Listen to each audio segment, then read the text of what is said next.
Hoje, o coração de alguns dos senhores apaixonados por político vai tremer. Meu irmão, porque o que tá rolando agora na Argentina com o senhor Javier Milei, adorado por muitos, com Donald Trump, que tem muito brasileiro patriota de americano e Donald Trump é o seu rei, e não se limitando a ele, os adoradores de Xi Jinping, Putin e do BRICS. O que será que eles estão tramando? Vai sobrar pra todo mundo? Porque, cara, o vídeo de hoje vai falar bastante sobre essas relações internacionais, além de, claro, tudo o que rolou no mercado financeiro essa semana. Aliás, para você que não sabe, esse aqui é o canal Investland. Aqui a gente ensina economias e investimentos de maneira lúdica, a gente desenha tudo, a gente conta história e usa uma didática extremamente acessível para que todos entendam. E no final de semana a gente posta esse vídeo que é o resumo da semana, onde a gente conta tudo o que rolou de maneira bem resumidinha, te poupando um tempão. E claro, a gente faz tudo isso aqui sem puxar saco de político de estimação. Eu não falei também que eu sou imparcial ou sem viés. Não, todos temos um viés, eventualmente todos votamos num político, mas na medida do possível a gente tenta analisar da maneira macro, para não pagar mico igual alguns canais ideológicos pagam por aí.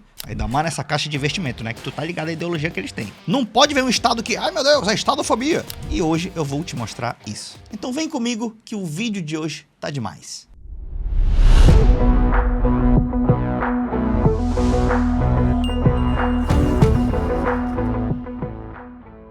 Já já eu te conto as fofocas políticas, porque começando com a performance da nossa Bolsa de Valores brasileira, que tem a ver com a política que eu vou te mostrar daqui a pouco, então fica ligado, não pula o vídeo. O nosso índice Ibovespa cresceu quase 1% essa semana, passando dos 142 mil pontos. Dá uma olhada no gráfico da tela do Ibovespa, então estamos aqui nas máximas históricas, basicamente falando. Uma salva de palmas aí para a Bolsa Brasileira, que está performando muito bem esse ano nas máximas históricas, inclusive em dólar está performando muito bem. Continuando com os próximos índices, IFIX 0,69% essa semana, SP500, que é basicamente o índice dos Estados Unidos, caiu um pouco essa semana, mas basicamente andou de lado, e de resto nada muito diferente nessa semana. O dólar a gente tá torcendo aí para baixar dos 5,40, né, mas pelo menos a gente tá vendo um dólar de 5,40 e não de 6,20, 6,30, como a gente viu no final de 2024, que muita gente também falou que era por causa do risco fiscal. Mas e agora o risco fiscal diminuiu? Por isso que o dólar caiu? Será? Pergunte no seu influenciador financeiro. Muita gente falou da dominância fiscal. Os caras fizeram thumbnail sobre dominância fiscal, sobre que o dólar ia a 7 e o Brasil viraria a Venezuela. Virou a Venezuela? Reflita e chegue a essa conclusão. Agora, nosso querido setor BEST, banco, elétrica, seguros, saneamento e telecom. Nada muito especial nesse setor essa semana, mas você já pode tirar o print e conferir ação por ação se você quiser. Mas eu tenho algo no setor de bancos, que não foi com nenhuma dessas ações aqui, mas que ocorreu esses últimos dias e você precisa ficar sabendo. E aqui tu vai aprender com a nossa didática, que é o seguinte. Esses dias agora, o Banco Central, que é o BC, às vezes você vai achar isso aqui como Bacen também, tá? Ele rejeitou a compra do Banco Master pelo Banco de Brasília, que é o banco estatal, inclusive, tá? O BRB. É um banco estadual, mas como é Distrito Federal, é praticamente federal, entre aspas, tá? Mas na prática ele tem essa relevância, tá? E aí, Daniel, pô, eu vi esse negócio de Banco Master, aí o BRB ia comprar, mas o Banco Central não deixou, eu vi história de PCC, eu vi história de que tem uma coisa envolvida no meio, eu vou te explicar, facinho, vem comigo, que aqui Investland aqui é a nossa especialidade, dá uma olhada. Isso aqui é uma lógica básica, quando você é investidor, tá? Quando tu não é investidor, tu pega dinheiro emprestado do banco, ele te cobra um juro absurdo, e normalmente no Brasil, com esse sistema bancário, a gente fica escravo, que é uma das críticas que eu faço aqui no canal. Não tenho nada contra investir, e não tenho nada contra um banco ganhar juros, até porque é base do banco, né? Mas todo esse sistema econômico por trás da gente faz a taxa de juros do Brasil ser muito alta e os bancos lucrarem muito. Mas voltando, então, tu tá acostumado a tu pegar dinheiro emprestado do banco. Mas se você é um investidor e aqui em Investland você pode aprender a investir, você vai aprender a emprestar dinheiro pro banco. Daniel, eu emprestar dinheiro pro banco? Porque, pensa comigo, o banco, ele empresta o dinheiro de quem pros outros lá se endividar? O banco não tem dinheiro próprio, é verdade? É verdade. Então o banco empresta o seu dinheiro, você manda o dinheiro pra ele. Então, aqui está você manda R$100 lá pro seu querido banco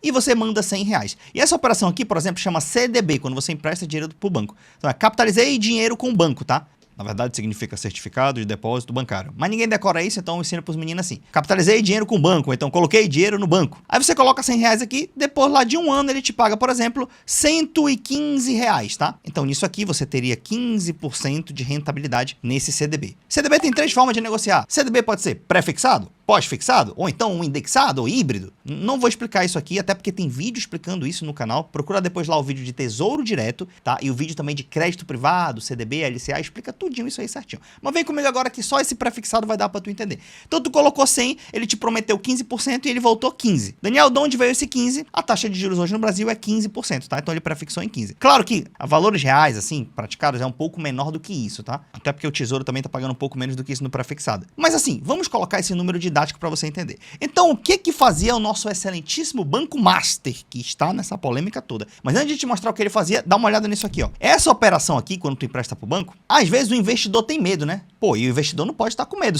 senão o banco não capta dinheiro. Então, o que o banco fez? Ele desenvolveu essa parada aqui, ó. Um grupo de banco criou um negócio chamado FGC. FGC, olha só, é um fundo de banco criado por banco para ajudar clientes de banco quando o banco quebra. Então, olha só, FGC é um grupo de banco criado por banco para ajudar cliente de banco quando o banco quebra. Então, eu falei a palavra banco 1000 vezes aqui, né? Então, Daniel, se eu tenho um título do Tesouro, é FGC? Eu emprestei pro governo. Não, eu falei banco, não. FGC só acontece quando você empresta para banco. Fechou? Fechou. Então, o que faz o FGC? Ele diz o seguinte, meu irmão, se qualquer banco do sistema quebrar, a gente tem tanto dinheiro aqui, por exemplo, 100 bi, tá? Isso aqui é um valor, não é preciso, mas é ao redor desse valor, na verdade. Mas assim, é para facilitar as contas aqui. 100 bi. Se algum banco falir, eu quebro esse banco porque eu tenho muito dinheiro aqui. E aí, eu dou um limite que é o seguinte, ó. Cada pessoa que tiver 250 mil reais por banco, no máximo, tá? Então, Daniel, pô, eu tenho uma conta lá no Banco Itaú. Se ele falir, se eu tenho até 250 mil num CDB ou em outras aplicações, eu posso recuperar isso. Daniel, eu tenho uma conta no Banco Master e eu tenho lá menos de 250 mil. Então, se quebrar, o FGC me salva?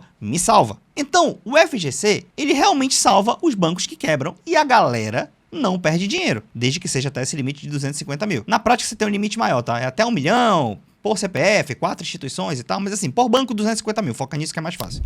Então, sabendo dessa garantia do sistema, tem garantia, PlayStation 5. O que o senhor querido Banco Master fez? Ele falou o seguinte, meu irmão, se os bancos estão emprestando a 15% e esse investidor aqui, ele quer botar o dinheiro nesse banco, sabe o que eu vou fazer? Eu vou oferecer, em vez de 15%, eu vou oferecer 20% de rentabilidade anual. Gente, não era esse valor, tá? Esses valores aqui, tanto 15 quanto 20, normalmente são menores que isso. Isso aqui é apenas efeito didático. Mas na prática, o Banco Master ele oferecia mais rentabilidade. Então você, investidor na sua casa, movido por um influenciador financeiro que falou, coloque CDB, porque tem garantia do FGC. Se quebrar, seu dinheiro vem de volta. Aí tu vai lá na tua corretora, tu lista lá os maiores CDBs, aí tu vê, Banco Master lá no topo, 20%, uau! Aí tu fala, meu irmão, vou botar dinheiro aí. Aí vem uma vozinha no teu ouvido e fala assim, ó, mas se quebrar o banco? Aí vem outra vozinha e fala, não, pô, mas o meu influenciador financeiro falou que o FGC salva. Então eu vou botar menos de 250 mil, então até 250 mil tô tranquilo. Aí você bota. Aí o banco vai lá e quebra, ou tem um problema e etc. No caso do Banco Master, a gente não sabe o fim dele, tá? Como vai ser, mas volta aqui comigo. Daniel, o influenciador mentiu quando ele falou que o FGC salva? Não, não mentiu, o FGC salva. Eu tenho vídeos que eu explico isso também e tal. Só que o FGC, ele tem uma capacidade, tá, gente? Por exemplo, o FGC ele tem cerca de 100 bi, 100 a 120 bi. Eu não conferi esse número antes de fazer essa live para você, mas você pode conferir no Google aí. 100 a 120 bi. E a carteira do Banco Master era ao redor de 40 a 50 bi que ele tinha com essa galera, com esses investidores. Então, o FGC ele consegue salvar o Banco Master? Conseguir, ele consegue, mas, meu irmão, é um rombo bem grande. Claro que não necessariamente é 100% disso que ele vai tapar. O Banco Master pode ter condição de pagar uma boa parte disso. Não sei exatamente como está a negociação. Mas a grande mensagem que eu quero te falar é o seguinte. Um FGC é um instrumento que dá segurança ao mercado? Dá segurança ao mercado. Mas mesmo assim, não caia na pilha de botar tua reserva de emergência. Principalmente, tá? Já tem um vídeo explicando sobre a reserva de emergência. Em CDBs que pagam muito só por causa do FGC. Porque numa dessas se quebra 4 bancos, bicho. E se tem uma crise maior aí, alguma pandemia, alguma coisa, que vários bancos quebram. Meu irmão, esse limite do FGC vai chegar. E aí, nem todo mundo vai ser honrado. Entende o que eu tô falando? Então, em condições normais de temperatura e pressão, quebra um banco, quebra outro, se quebrar o Master. Não sei nem se vai, mas se quebrar o Master, ele consegue. Mas se for maior do que isso, você tem problema. Por isso, cuidado com essas dicas gananciosas de muita gente aí pela internet, beleza? De novo, o FGC é seguro e forte, mas se for uma super crise, não sei. Fica aí a lição para você, jovem investidor. E rapidamente, nossas previsões do Boletim Foco dos economistas essa semana. Inflação, previsão de queda 4,85. Início do ano, a inflação, eles estavam prevendo quase 6, tá, gente? Então melhorou muito as expectativas de inflação. PIB vai fechar o ano em 2,19. Câmbio a 5,56, tá melhorando a previsão do câmbio também, tá? Que bom, então todas as previsões para o Brasil estão melhorando, com exceção da Selic, que vai se manter a 15%. Eu, Daniel, você sabe, todo final de semana eu falo, eu sou um crítico desse modelo da Selic, sou um crítico de uma parte do tripé macroeconômico. O cara tá com a meta de inflação lá embaixo e real pro Brasil, e o Brasil só sabe combater a inflação com taxa de juro alta, e taca a taxa de juro lá na lua, 15%. Segunda maior taxa de juro real do mundo, que não faz sentido, porque a gente não é o segundo pior país do mundo para ter essa taxa de juro. E aí fica esse negócio. Então eu sou crítico a esse modelo, mas apesar disso o Brasil tá rindo bem, por incrível que pareça. Bem assim, na medida do possível, tá? Para uma taxa de juros dessa. Não tô falando que o Brasil virou a Suíça agora, tá? E eu também não sou rentista não, tá? O que eu mais ensino aqui no canal são ações, e ações se valorizam quando a taxa de juros está baixa, tá? Inclusive, meu negócio no setor privado também, quando a taxa de juros está menor, eu ganho muito mais dinheiro. Toda vez que a taxa de juros sobe, a demanda diminui e a gente acaba vendendo menos. Agora sim, fofocas políticas, começando por ele, o ídolo de alguns dos senhores que estão por aqui, sim, porque aqui em Investland todos são bem-vindos. Aqui tem comunista, aqui tem galera da direita, galera da esquerda, galera mais desenvolvimentista. Várias pessoas estão por aqui e a gente não ofende ninguém, tá? Eu passo meu viés, vocês sabem qual é meu viés, mas ainda assim eu tento fazer uma análise maior. E o nosso querido Javier Milei parece que está sofrendo dificuldades agora na Argentina. Daniel, como assim? Mas as notícias são todas maravilhosas. Não, as notícias fazem você pensar que está tudo maravilhoso na Argentina. Ainda mais a mídia econômica que está alinhada à cartilha neoliberal. Na verdade, o caso dele não é nem neoliberal, é bem ultralibertária mesmo, tá? E o que é que aconteceu na Argentina? 2 problemas na Argentina. O primeiro, divulgação de corrupção. Mas como assim? Não é possível. Eles são liberais. Como os liberais têm corrupção? Não é possível. Eu achei que corrupção era coisa da esquerda. Corrupção é a coisa dos dois lados, tá? Para de amar político, que é a melhor coisa que tu faz. Então, para você que não sabe, vazaram alguns áudios em que o nome da irmã do Milei estava envolvida em esquemas de corrupção.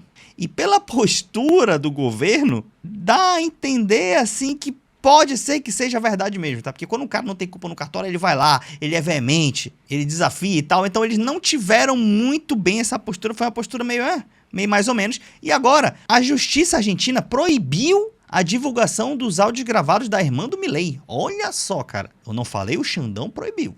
Eu falei, a justiça argentina proibiu, tá? Os áudios gravados, então os áudios gravados falando da corrupção, parece que não estão rodando mais, pelo menos formalmente, tá? No mundo do Zap acontece tudo. Mas eu não queria falar sobre isso, eu queria falar sobre a parte econômica. Por quê? Porque lá na Austrália, o Milei já é um comunista. Você fala assim, Daniel, como assim na Austrália ele é um comunista? É porque, olha só, o Milei começou com a cartilha ultralibertária. Aqui em Investland, você sabe, eu faço críticas a esse modelo liberal, super liberal. Eu não acho que ele é todo inútil, não. Eu acho que o liberalismo tem algumas coisas, sim, que você pode aproveitar. Eu não sou tão hater de liberalismo como alguns dos meus queridos amigos que estão por aí. Mas, assim, eu não sou esse idólatra, que nem a maioria dos canais de YouTube, principalmente de finanças, é. E aí ele começou a aplicar e todo mundo só falava bem. O problema é que as coisas viraram agora.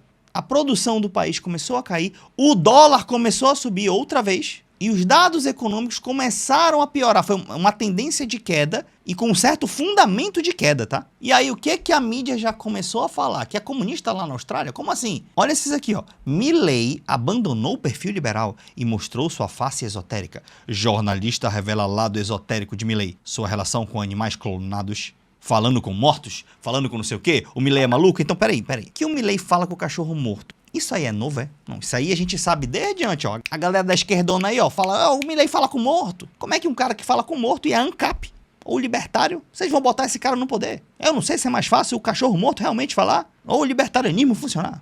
Então a galera da esquerda falava isso, não falava? Pois é. Aí o cara veio com essa agora e descobriu só agora. Por quê? Porque o Milei começou a fazer algumas coisas diferentes, ainda mais porque tem uma eleição lá, e os dados econômicos começaram a piorar.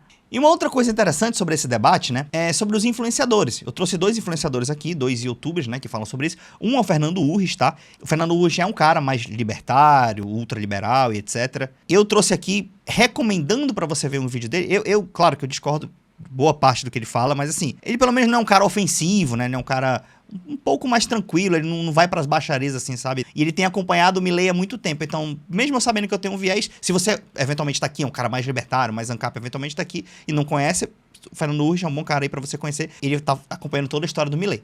Com o viés dele, obviamente, né? Bastante viés, inclusive. E até ele postou: início da queda do Milei? Câmbio subindo, crise política e Milei perdendo o controle. É um vídeo interessante pra você ver, mais enviesado. Um outro cara que eu quero que você veja o vídeo é esse cara aqui, o Frederico Crepe. Esse eu sou mais alinhado com as ideias dele, o meu viés é mais parecido com o dele, tá? O Fred é um cara mais desenvolvimentista, claro que eu não concordo com tudo que ele fala e tal, mas assim, eu sou mais parecido com ele, obviamente. E o que é interessante dos vídeos do Fred? É que, cara, ele tá dando uma de profeta, porque ele tá acompanhando o Milei também, e um tempo atrás ele era a voz única praticamente na internet, que falava com fundamentos o que ia acontecer na Argentina. Ele falava, mano, vai dar pau aqui. Mano, esse câmbio aqui não vai aguentar não, isso aqui é artificial. Essa banda de 1.000, 1.400 vai estourar uma hora. Esse dinheiro do FMI, isso aí... o FMI dando dinheiro, e agora, dessa vez vai ser diferente, das outras não foi, né? Mas agora vai ser diferente. Então... tudo isso ele fala, e cara, o Fred, ele tem acertado a maioria das profecias sobre o Milei, então, até melhor do que eu acho bom você ir lá no canal dele e se inscrever, procura lá, vai nos vídeos dele, coloca lá Milei e vai vendo o que ele vem falando sobre o tempo que está acontecendo. Eu vou resumir um pouco pra você, tá? O que a galera acredita, a galera ultralibertária?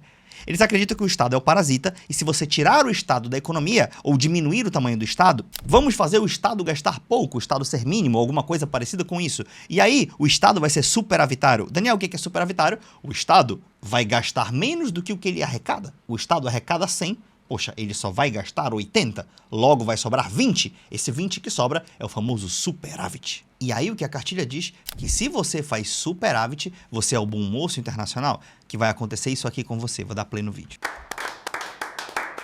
Simplesmente você está fazendo superávit e agora os dólares vão jorrar na sua economia. Porque o gringo vai falar, um Estado que paga suas contas? É incrível, vou enviar todos os meus dólares para lá, vou enviar tecnologia do meu país. E o cara que fez superávit está falando assim, ó, ai, esse dinheiro vai entrar, né, aqui, velho. E a gente vai se desenvolver e ser rico com o dinheiro dos outros que tá vindo aí, né? Agora, mano, isso aí tem precedente? Fora os Estados Unidos, que tem a impressora de moeda que todo mundo quer, tá? Porque aí é fácil. Não é assim, tem precedente mesmo? Eu vou fazer superávit, vai vir dinheiro dos outros e eu vou ficar rico? É isso mesmo? Mas calma, a gente vai avançar nessa discussão aí. O querido Milei foi lá com o FMI depois de um tempo. A Argentina, devedora histórica do FMI. Se eu não me engano, são cerca de 60 bi que a Argentina deve para a FMI, tá? Não é exatamente esse número, mas depois você pode fazer a pesquisa, é ao redor disso. Desses 60, 20 é do Milei, tá? Dos quais ele pegou 12 inicialmente. Depois desses 12, eu não sei se os 20 já foram realizados, mas foram 12 de cara e 20 prometidos, tá? E olha só, o que o FMI pediu para ele, tá? Primeiro, política fiscal. Ou seja, superavitário. O Estado tem que lucrar, entre aspas, tá? Dá para fazer isso no Brasil? Dá. Como? Se eu cortar o Bolsa Família de todo mundo, rapidinho sobra aí centenas de bilhões de reais no caixa e o Estado agora vai estar no azul, vai estar positivo. Olha que incrível, um superávit. Ei, Daniel, mas vai um monte de gente morrer de fome na rua. Mas essa não é uma variável para o FMI, você lembra disso? Morte de pessoas? Desnutrição? Não parece ser uma variável para alguns. Mas superávit primário é. E aí depois, política cambial, ou seja, você tem que rumar a ter um câmbio flutuante, porque a Argentina segurava o câmbio artificialmente, tá? E aí um processo de transição para isso seria um câmbio em bandas. Então, por exemplo, aqui tem 1.000 e aqui tem 1.400. Então a Argentina deixaria o câmbio flutuar ao redor disso aqui, ó. Então é flutuante, mas dentro de uma faixa, né? Mas é melhor do que ser um preço fixo. E aí, com o tempo, isso aqui seria solto 100% e seria qualquer preço. Então, basicamente, a gente falou disso aqui de superávit e de câmbio flutuante. Verdade ou não que é esse caminho? É esse caminho.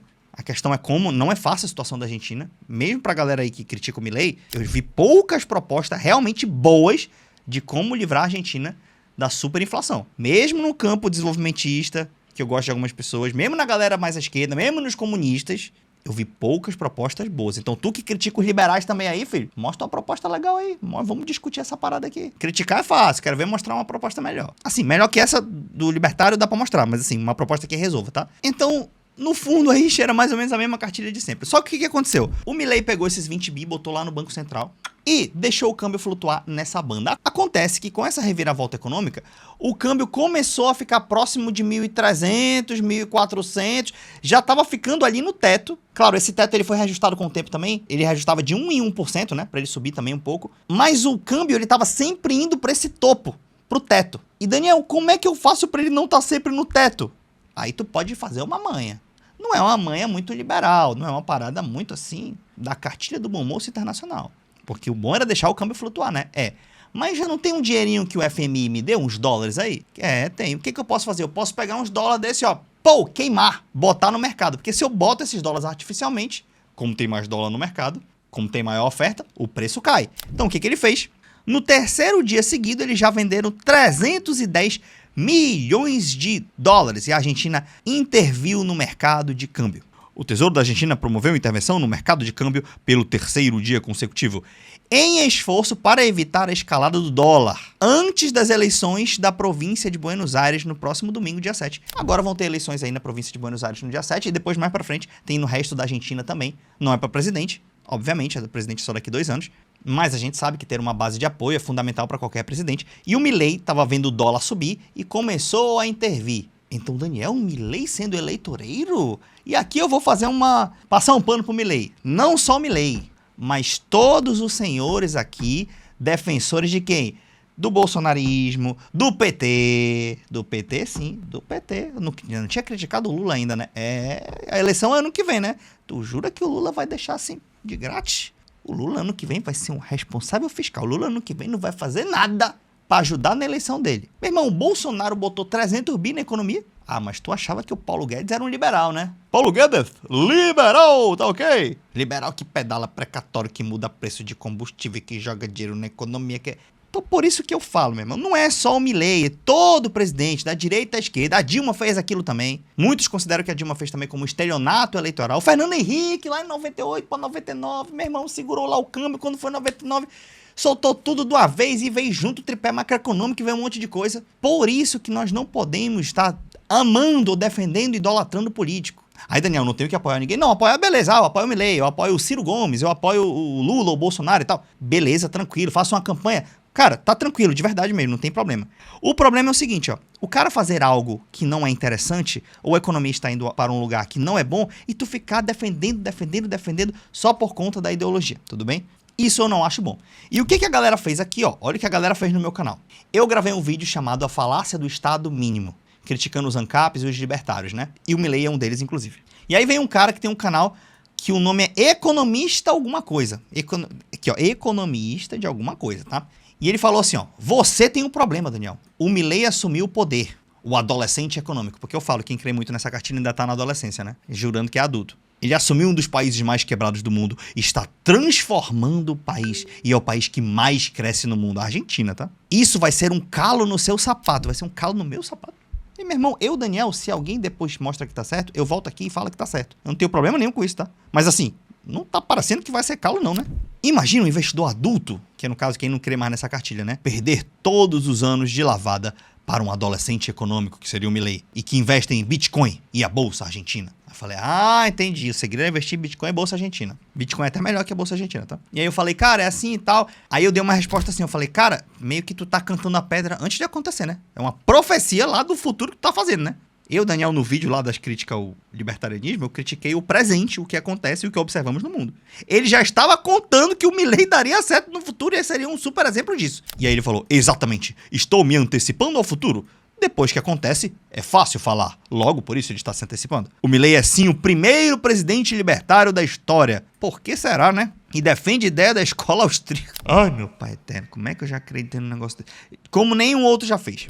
Aí falou aqui de vários exemplos e tal, mas o que eu quero falar aqui? Ele falou, não, eu não quero acabar com o Estado e tal. Mas olha que ponto interessante aqui, ó. Ele falou, pesquise no Google atual a bolsa que mais se valorizou do mundo em 2024. Eu falei, Daniel, eu mesmo, vou pesquisar.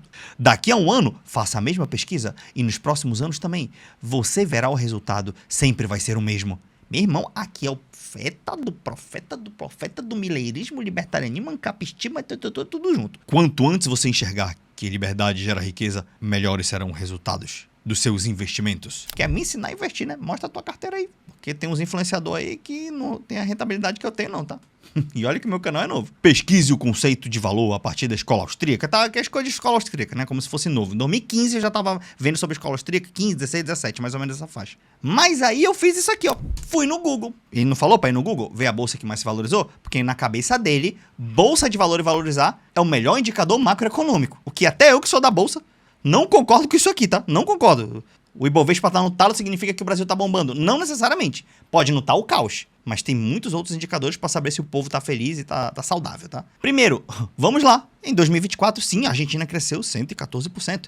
Foi a bolsa que mais cresceu no mundo, ou uma das que mais cresceu do mundo. Beleza. Aí ele falou assim, ó, faça isso o ano que vem e nos próximos anos, e você vai ver que terá o mesmo resultado. Ou seja, o do passado ele previu, né, que foi a que mais cresceu. Beleza. Bora ver a do futuro? A Daniel, mano, acabou 2025. Estamos em setembro já, vamos dar uma olhada. 2025, bolsa que mais cresceu. A bolsa de Caracas, da Venezuela. Não, peraí, pô, tem alguma coisa errada aqui. Não, a minha produção deve ter... Como assim, pô? A bolsa que mais cresceu foi a da Venezuela? E algumas reportagens dizem que foi uma das mais? Então, já sei o que tu vai dizer. O Maduro tá fazendo ótimo trabalho na Venezuela. É isso. Se vier um esquerdista aqui que gosta do Maduro falar, eu já ia rir. Mas se tu falar uma dessa, eu vou rir mais ainda. Só pra você saber, tá, galera? Eu não gosto do Maduro. Por mim, ele roubou mesmo a eleição e tal, e etc. Então, não é porque eu não gosto do Milei que eu tenho que gostar do Maduro, tá? Beleza? Porque tem que explicar, tá?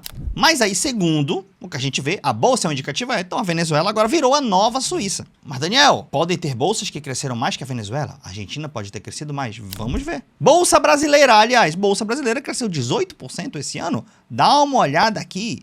E, aliás, em dólar, toda vez que bate recorde, os influencers falam, não, mas o que importa é em dólar. Olha como estamos em dólar, bolsa brasileira. Então, cara, a gente estava ao redor aqui de 19, 20 mil, e aqui está cerca de 26, então cerca de 30% de valorização aqui, fazendo uma conta de cabeça rápida, uma das maiores do mundo. Graças a quem? Meu presidente Lula. Ou você pode dizer, já sei o que tu vai dizer, graças a Fernando Haddad, porque ele é um neoliberal. E graças a isso, a bolsa está crescendo bastante. Aí tu tem que escolher o que tu vai falar, bicho, porque tu detesta o Haddad. Aí depois tu pra falar que, mas a bolsa cresceu, aí tu fala, não, mas eu não posso falar que ele é neoliberal, não, mas eu não creio que ele é, aí tu dá um bug, tu dá um é uma noia, né?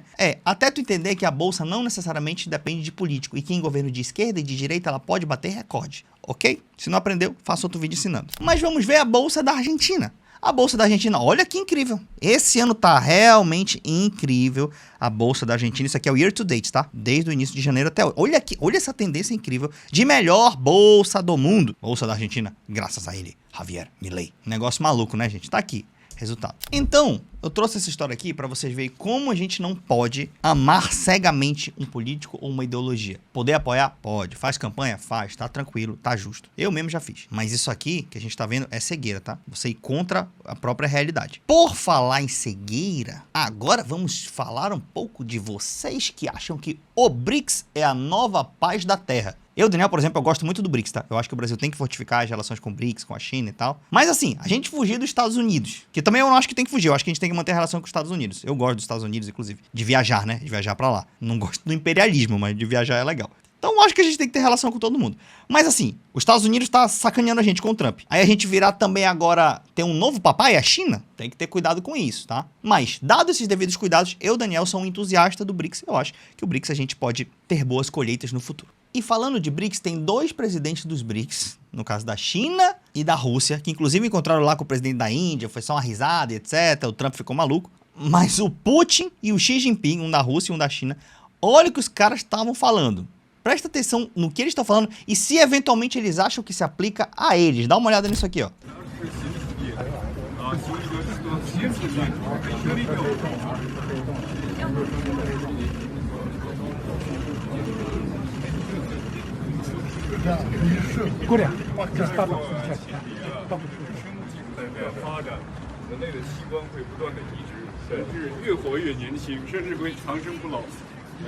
Cara, olha só, pra tu que não entendeu, deixa eu voltar aqui. Então, olha o que os caras falaram, presta atenção, não sei se tu se ligou, eles falaram o seguinte, ó. Antes as pessoas viviam 70 anos, agora, 70 anos, você pode ainda ser uma criança. O Putin e o Xi Jinping têm 72 anos. E eles falaram, com a biotecnologia e as novas formas de você ir transplantando órgão, já nessa geração, tem pessoas que vão viver 150 anos.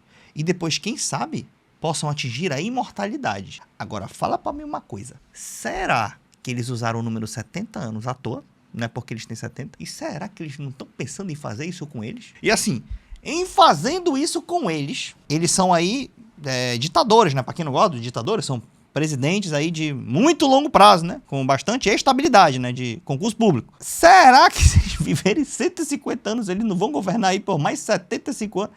Então, gente, até tu pode falar assim, Daniel, isso é uma loucura, tu tá viajando. Gente, pra mim é uma viagem. Mas os dois presidentes de uma das maiores nações do mundo estão discutindo isso.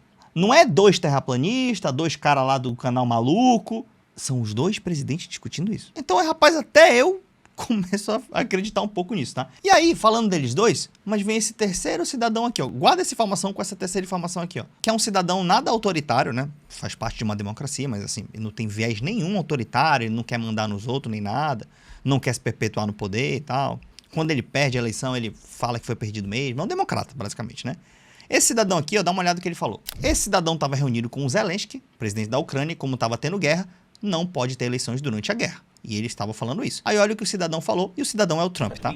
We need, how to say, we need a truth, yes, everywhere, in the battlefield, in the sky, in the sea, yeah, to make possible for people to do democratic, open, legal elections. So you say during the war you can't have elections.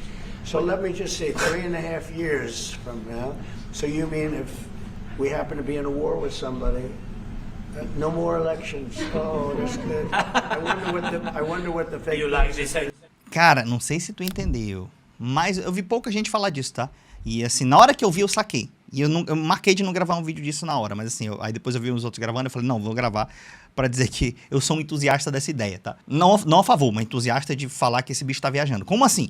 O Trump, ele entrou no mandato e ele falou que queria tomar a Groenlândia, ele falou que queria anexar o Canadá para ser o 51º estado, ele mudou o nome do Golfo do México para Golfo da América. E assim, por que não Golfo dos Estados Unidos? Porque pra ele a América tem que ser dele, eu acho. Porque a América é o continente, né? E ele falou o seguinte, cara, eu poderia ter um terceiro mandato, tem meios pra isso. Eu já vi ele falar várias vezes, tá? A Constituição americana proíbe. Por isso que o Obama não teve o terceiro mandato, e ele ganharia fácil, né? Mas, por exemplo, tá aqui, ó. Trump pode ter um terceiro mandato? Já tem até os bonés do Trump 2028 e tal, ele começou a vender os bonés aí, isso é uma notícia de abril. E aí, juntando isso, ele vem com essa de... Se tiver uma guerra, então não tem eleições? Interessante essa ideia. Ou seja, qual a facilidade do bicho arrumar uma guerra com alguém? Só que para arrumar uma guerra tem que ter um pretexto, né? Para você levar a democracia para outros países, tem que ter um pretexto, né? Ou tu inventa que o país tá com bomba nuclear, ou que ele é uma ameaça pro mundo, ou que tem terroristas. Vocês já viram antes os Estados Unidos invadir países para pegar terroristas. Agora, diz pra mim, onde que o Trump começou a falar que tem um monte de terrorista? Adivinha? Na América do Sul. Ele olhou pro PCC, pro Comando Vermelho, e falou assim, ó, são terroristas. Claro que eu não sou defensor de PCC e Comando Vermelho, pelo amor de Deus, né? Eu não tô falando disso. São facções, é terrível, é a prova que a ausência do Estado é ruim e tal. Você sabe que eu faço crítica a isso. Mas olha a estratégia do Trump, ele falou, PCC, Comando Vermelho, terroristas. Ah, Daniel, mas ele vai fazer uma guerra com o Brasil? Não, calma. Aí ele olhou pra Venezuela e falou, o Maduro é o dono do maior cartel de contrabando, de não sei o que, de droga e tal coisa. Duplicou o prêmio pelo Maduro. Essa semana, na rede social dele, ele mostrou um vídeo de uns carinha no barco venezuelano e o exército foi lá e, pum, tacou uma bomba. Que é o cartel de droga, mandando droga da Venezuela, supostamente, para os Estados Unidos, supostamente. E eram supostamente venezuelanos. E aí ele começou a colocar a galera lá mais próxima da Venezuela. Ou seja, ele joga aqui um negócio pra ver se cola, pra ver onde tem apoio. Tipo no Brasil. Ele falou, meu irmão, será que eu posso taxar o Brasil mais? Ah, tem uns caras lá que vão me defender, né? Pô, Eduardo Bolsonaro tá aqui querendo que eu taxe 3.000%. Se eu mandar 50 só, tá suave. Então ele vai testando pra ver se ele acha apoio local. De repente, na Venezuela, ele acha os caras que falam assim, vem, Trump, invade mesmo, resolve aqui o Maduro, tira o Maduro do poder. Ó, eu, Daniel, se eu pudesse o meu lado mais malvado, eu detesto o Maduro. Eu tiraria ele, mas assim, isso é o meu lado agressivo, né? Eu não faria isso na prática, isso não é democracia, obviamente. O problema da Venezuela é resolvido na Venezuela. Mas assim, o Trump, ele não pensa muito igual eu, não. Igual a um verdadeiro democrata. E muita gente lá dentro também já perdeu as esperanças, né? Até porque o Maduro tomou conta do sistema mesmo, né? De acontecer alguma coisa. Mas assim, você poderia fazer uma revolução interna. Tem maneiras de internamente você resolver o problema do país, tá? Aqui no Brasil, os comunistas querem fazer a Revolução Brasileira e etc, mas é tudo internamente. Agora vem uma outra potência, o Trump bota a galera lá e ele vai testando pra ver o apoio popular disso. Eventualmente chega lá na eleição. Ele não consegue nenhuma gambiarra pra ver se ele se reelege. Aí ele pode fazer o quê? Ele pode falar, guerra? Talvez possa fazer uma guerra. Ele inventa um pretexto para entrar em guerra com alguém. Só lembrando, o que eu falei aqui é uma especulação, não é nenhuma profecia, é uma probabilidade. Probabilidade, visto que o Trump olha para o senhor Xi Jinping, para o senhor Putin e fala, que lindo, eles estão há 10, 20, 30 mil anos no poder. Eles mandam no país. E eu, Donald Trump, perdi a eleição para aquele velho Joe Biden. Eu que tinha que mandar nesse país. Eu tinha que botar minha cara de presidente lá no Monte Rushmore. Nem sei o nome do monte lá, que fica a cara do presidente. E ele olha pro Trump, pro Xi Jinping e fala, cara, eu tinha que ser um cara desse. E meu Deus, e agora eles vão viver 150 anos? Eu preciso viver 150 anos e ser o dono da América. Eu duvido se ele não pensa isso, cara, se ele tem um ego desse tamanho. Então, se chegar lá no final do mandato dele, a Constituição não permite um novo mandato, tu acha que ele vai passar de boa? Se ele tiver bem de saúde, obviamente. Se ele tiver mal, talvez ele até desencrenque com isso, assim, não encrenque mais, né? Mas se ele estiver relativamente bem, tu acha que ele não vai tentar fazer alguma coisinha? Então vai tentar ali mexer os pauzinhos, que é mais fácil internamente, sem guerra. Mas em última instância, ele já tem umas desculpas aí, né? Pra, pô, tem terrorista aqui, tem terrorista ali assado e tal. Então eu não duvido nada da cabeça do Trump. Fechou? E se você quer uma dica de vídeo essa semana agora, muita gente não chega no final, né? Então tu chegou no final do vídeo, comenta aí. Mas essa semana agora eu postei um vídeo que é a Ilha dos Sobreviventes Ricos. Se você quiser aprender economia e investimentos, o básico, tá? Numa economia simples, ainda sem Estado, tá? Por isso que só funciona numa microeconomia, tá? Numa ilha, obviamente. Mas ali para aprender novos conceitos de economia e investimento, aquela história é muito boa. Recomendo que você veja, deve estar aparecendo em algum lugar da tela aqui. Então, até o próximo vídeo do canal Investland.